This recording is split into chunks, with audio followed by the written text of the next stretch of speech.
Okay, hello everyone. My name is Ivonne and welcome to my research presentation. First, I would like to take a minute to thank all folks who have been close to me to make this possible.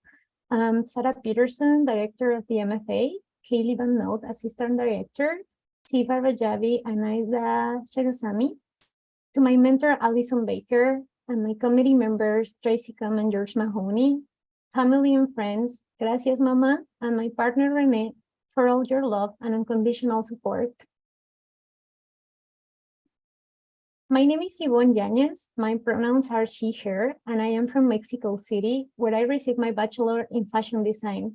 I'm an interdisciplinary artist working predominantly in painting and soft sculpture.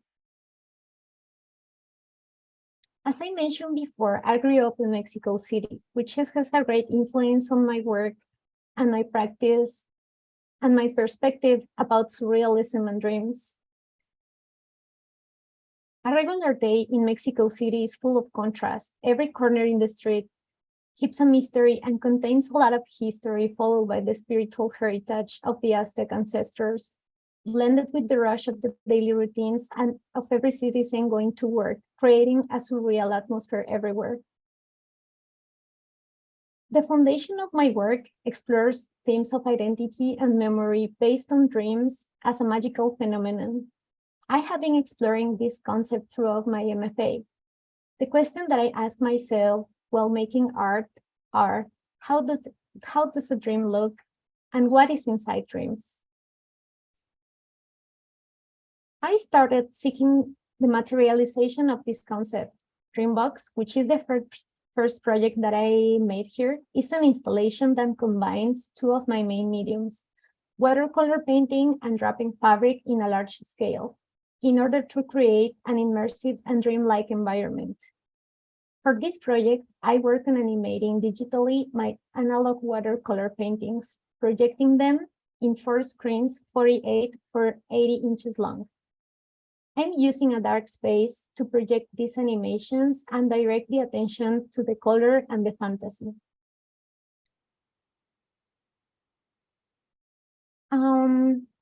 The watercolors that I included in the Dreambox are inspired by the aesthetics of the tarot cards. Also, the composition of these paintings relates to some of the Catholic images that are part of the streets in Mexico City. One of the artists that I resonate with is Ernesto Neto. I'm interested by the way he creates immersive environments. I'm inspired by his soft sculptures made with fiber-based materials and how they occupy space or create an spatial experience. After the Dreambox installation, I started exploring different techniques and forms. I began working with stuffed pieces that create an initial tactile attraction and interaction through size and texture. I realized that I can combine my training as a fashion designer with sculpture due to the three-dimensionality of the human shape and the fine art process on it. A lot of people have had this dream about molars falling out. Through conversation about dreams, I have discovered that I can have a connection with my audience through collective dreams. In this picture, we can see some of my first soft sculptures. I titled this piece Shopping, making reference to the differences of my grocery shopping between here and Mexico. Combining different disciplines in my work has been an interesting exercise. I enjoy how my paintings inform my soft sculptures. By making this, I'm seeking to give protagonism to the symbols that I'm using in my watercolor paintings, like the moths and the molars. Memory is another phase of how I approach the theme of dreams. Many thoughts came to my mind when this new practice, which helped me to develop another branch of my work that continues to fit my exploration with this theme. Seeking to represent with materials the moment when dreams want to become reality, I created a new piece titled Come Back Soon. With my brother passing away during the first year of the pandemic, I allowed myself to explore feelings that I realized were hidden in my memories. These memories are situated in my subconscious, holding me dreaming with the desire of a moment of finding us again physically in the same space. In this piece, I create a shape of a human body. Memories and textures are blended into a white, empty vest garment, referencing presence and loss at the same time. This piece has taken a lot of vulnerability while working on it. I incorporate a stitching called tenango, which is a legacy that I learned in Mexico City as a child. This technique has given me the opportunity to express texture in my work even further. I have also taught this technique at the Textile Center here in Minneapolis, and it has been a rewarding experience interacting with the community and exploring this technique as a cultural reference.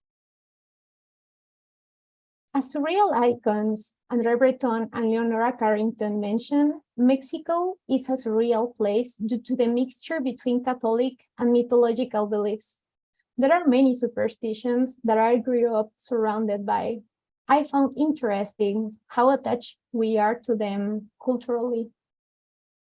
This is an installation that I made taking reference to the machetes, which is a tool that it was considered in the past just for men, representing confidence, as we can see in this card of the Mexican lottery game. Remedios Varo is another artist that I look at constantly. He's a Spanish artist who stayed in Mexico in 1941. I have a background in nursing, which now influences my work. I connect these paintings of Remedios Varo due to the idea of incorporating parts of the human body as metaphors of life. Then I made this piece inspired by the Milagritos, which are little metal charms that I use in the Catholic religion to pray for someone or something. I found that charms were intriguing. I'm also inspired by how Leonora Carrington recreated a part of the deck cards, the major arcana of the tarot cards. With that, I made this mobile inspired on the Mexican lottery game, which is like a bingo, and some people use these cards to predict the future. In conclusion, working with the theme of dreams drives me to the auto-exploration and autobiographical body of my work. I have connected with an audience that also had lost and resonate with this concept while working with superstition and magic has helped me to understand my culture and where I came from. I enjoy how my paintings inform my self-sculpture process, and I keep interested on working on developing my immersive installations in the future. Thank you very much for coming today, and I'm ready for questions or comments.